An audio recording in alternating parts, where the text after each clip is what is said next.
ब्रह्मा, विष्णु और महेश के पिता कौन, यहाँ जानिए। अनिरुद्ध जोशी। ब्रह्मा, विष्णु और महेश के संबंध में हिंदू मानस पटल पर भ्रम की स्थिति है। वे उनको ही सर्वोत्तम और स्वयंभू मानते हैं, लेकिन क्या ये सच है? क्या ब्रह्मा, विष्णु और महेश का कोई पिता नहीं है? वेदों में लिखा है कि जो जन्मा या प्रकट है वही ईश्वर नहीं हो सकता। ईश्वर अजन्मा, अप्रकट और निराकार है। शिव पुराण के अनुसार ब्रह्म ही सत्य है, वही अविकारी परमेश्वर है। जिस समय सृष्टि में अंधकार था, न जल, न अग्नि और न वायु था, तब वही तत्सद ब्रह्म ही था, जिसे श्रुति में सत कहा गया है। सत अर्थात अविनाशी परमात्मा। उस अविनाशी परब्रह्म काल ने कुछ काल के बाद द्वितीय की इच्छा प्रकट की। उसके भीतर एक से अनेक होने का संकल्प उदित हुआ। तब उस निराकार परमात्मा ने अपनी लीला शक्ति से आकार की कल्पना की, जो मूर्ति रहित परम ब्रह्म है। परम ब्रह्म अर्थात एकाक्षर ब्रह्म, परम अक्षर ब्रह्म। वह परम ब्रह्म भगवान सदाशिव है। अर्वाचीन और प्राचीन विद्वान उन्हीं को ईश्वर कहते हैं। एकांकी रहकर स्वेच्छा से सभी ओर विहार करने वाले उस सदाशिव ने अपने विग्रह शरीर से शक्ति की सृष्टि की, जो उनके अपने श्रेयन से कभी अलग होने वाली नहीं थी। सदाशिव की उस पराशक्ति को प्रधान प्रकृति, गुणवती माया, बुद्धि तत्व की जननी तथा विकाररहित बताया गया है। वह शक्ति अंबिका, पार्वती या सती नहीं कही गई है। उसको प्रकृति, सर्वेश्वरी, त्रिदेवजननी, ब्रह्मा, विष्णु और महेश की माता, नित्या और मूल कारण भी कहते हैं। सदाशिव द्वारा प्रकट की गई उस शक्ति की 8 भुजाएं हैं। पराशक्ति जगत जननी वह देवी नाना प्रकार की गतियों से संपन्न है और अनेक प्रकार के अस्त्र शक्ति धारण करती है। एकाकिनी होने पर भी वह माया शक्ति संयोगवशात अनेक हो जाती है। उस शक्ति की देवी ने ही लक्ष्मी, सावित्री और पार्वती के रूप में जन्म लिया और उसने ब्रह्मा, विष्णु और महेश से विवाह किया था। 3 रूप होकर भी वह अकेली रह गई थी। उस कालरूप सदाशिव की अर्धांगिनी है दुर्गा। उस कालरूपी ब्रह्म सदाशिव ने एक ही समय शक्ति के साथ शिवलोक नामक क्षेत्र का निर्माण किया था। उस उत्तम क्षेत्र को काशी कहते हैं। वह मोक्ष का स्थान है। यहाँ शक्ति और शिव अर्थात कालरूपी ब्रह्म सदाशिव और दुर्गा यहाँ पति और पत्नी के रूप में निवास करते हैं। इस मनोरम स्थान काशीपुरी को प्रलय काल में भी शिव और शिवा ने अपने सानिध्य से कभी मुक्त नहीं किया था। इस आनंद रूप वन में रमण करते हुए एक समय शिव और शिवा को यह इच्छा उत्पन्न हुई कि किसी दूसरे पुरुष की सृष्टि करनी चाहिए, जिस पर सृष्टि, निर्माण, वंशवृद्धि आदि का कार्यभार रखकर हम निर्वाण धारण करें। ऐसा निश्चय करके शक्ति सहित परमेश्वर रूपी शिव ने अपने वामान पर अमृत मल दिया। फिर वहां से एक पुरुष प्रकट हुआ। शिव ने उस पुरुष से संबोधित होकर कहा, वत्स, व्यापक होने के कारण तुम्हारा नाम विष्णु विख्यात होगा। इस प्रकार विष्णु के माता और पिता कालरूपी सदाशिव और पराशक्ति दुर्गा हैं। शिव पुराण के अनुसार ब्रह्मा जी अपने पुत्र नारद जी से कहते हैं कि विष्णु को उत्पन्न करने के बाद सदाशिव और शक्ति ने पूर्ववत प्रयत्न करके मुझे, ब्रह्मा जी को, अपने दाहिने अंग से उत्पन्न किया और तुरंत ही मुझे विष्णु के नाभि कमल में डाल दिया। इस प्रकार उस कमल से पुत्र के रूप में मुझ हिरण्यगर्भ ब्रह्मा का जन्म हुआ। मैंने ब्रह्मा उस कमल के सिवाय दूसरे किसी को अपने शरीर का जनक या पिता नहीं जाना। मैं कौन हूँ, कहाँ से आया हूँ, मेरा क्या कार्य है, मैं किसका पुत्र होकर उत्पन्न हुआ हूँ और किसने इस समय मेरा निर्माण किया है, इस प्रकार मैं संशय में पड़ा हूँ।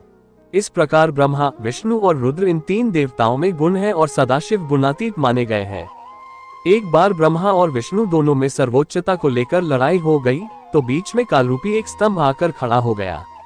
तब दोनों ने पूछा, प्रभु, सृष्टि आदि 5 कर्तव्यों के लक्षण क्या है, ये हम दोनों को बताए। तब ज्योतिर्लिंग रूप काल ने कहा, पुत्रों, तुम दोनों ने तपस्या करके मुझसे सृष्टि, जन्म और स्थिति पालन नामक 2 कृत्य प्राप्त किए हैं। इसी प्रकार मेरे विभूति स्वरूप रुद्र और महेश्वर ने 2 अन्य उत्तम कृत्य, संहार, विनाश और तिरोभाव अकृत्य मुझसे प्राप्त किए हैं, परंतु अनुग्रह, कृपा करना नामक दूसरा कोई कृत्य पा नहीं सकता। रुद्र और महेश्वर दोनों ही अपने कृत्य को भूले नहीं है, इसलिए मैंने उनके लिए अपनी समानता प्रदान की है। सदाशिव कहते हैं, ये रुद्र और महेश मेरे जैसे ही वाहन रखते हैं, मेरे जैसा ही वेश धरते हैं और मेरे जैसे ही इनके पास हथियार हैं।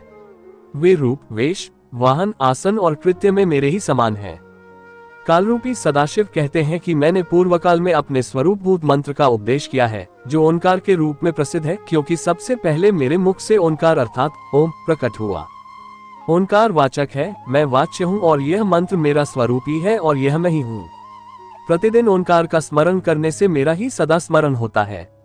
मेरे पश्चिमी मुख से अकार का, उत्तरवर्ती मुख से उकार का, दक्षिणवर्ती मुख से मकार का, पूर्ववर्ती मुख से बिंदु का तथा मध्यवर्ती मुख से नाद का प्राकट्य हुआ।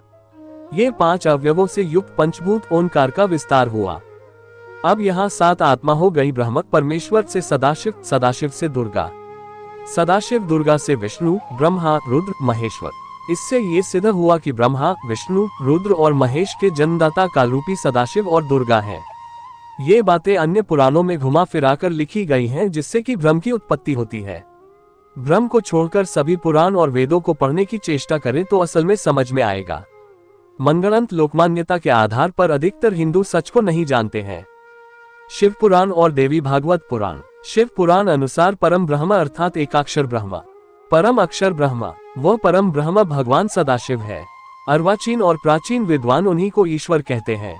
एकांकी रहकर स्वेच्छा से सभी ओर विहार करने वाले उस सदाशिव ने अपने विग्रह शरीर से शक्ति की सृष्टि की, जो उनके अपने श्रेयन से कभी अलग होने वाली नहीं थी।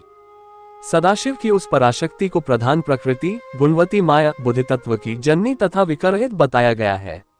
वह शक्ति अंबिका, पार्वती या सती नहीं कही गई है। उसको प्रकृति, सर्वेश्वरी, त्रिदेवजननी, ब्रह्मा, विष्णु और महेश की माता, नित्या और मूल कारण भी कहते हैं।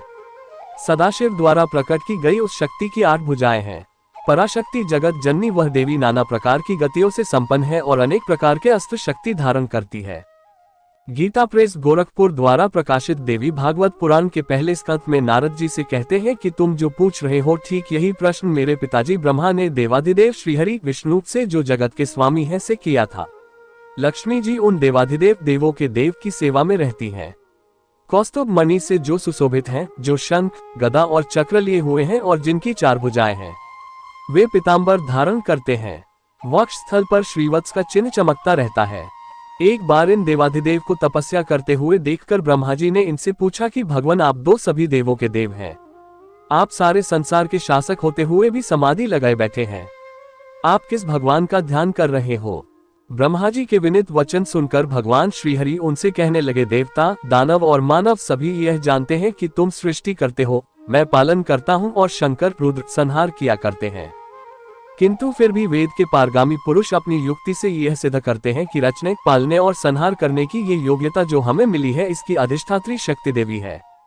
उस शक्ति के अधीन होकर ही मैं इस शेषनाग की शैया पर सोता और सृष्टि करने का अवसर आते ही जाग जाता हूँ।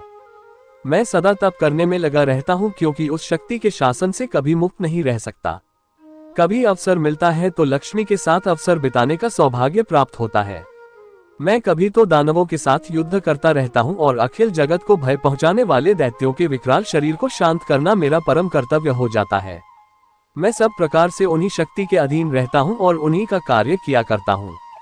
ब्रह्मा जी, मेरी जानकारी में उन भगवती शक्ति से बढ़कर दूसरे कोई देवता नहीं। देवी भागवत पुराण में दुर्गा जी कहती है कि देवी हिमालय को ज्ञान देते हुए कहती है कि एक सदाशिव ब्रह्म की साधना करो, जो परम प्रकाश रूप है। वही सबके प्राण और सबकी वाणी है। वही परम तत्व है। उसी अविनाशी तत्व का ध्यान करो। वह ब्रह्म उन्मकार स्वरूप है और वह ब्रह्मलोक में स्थित है।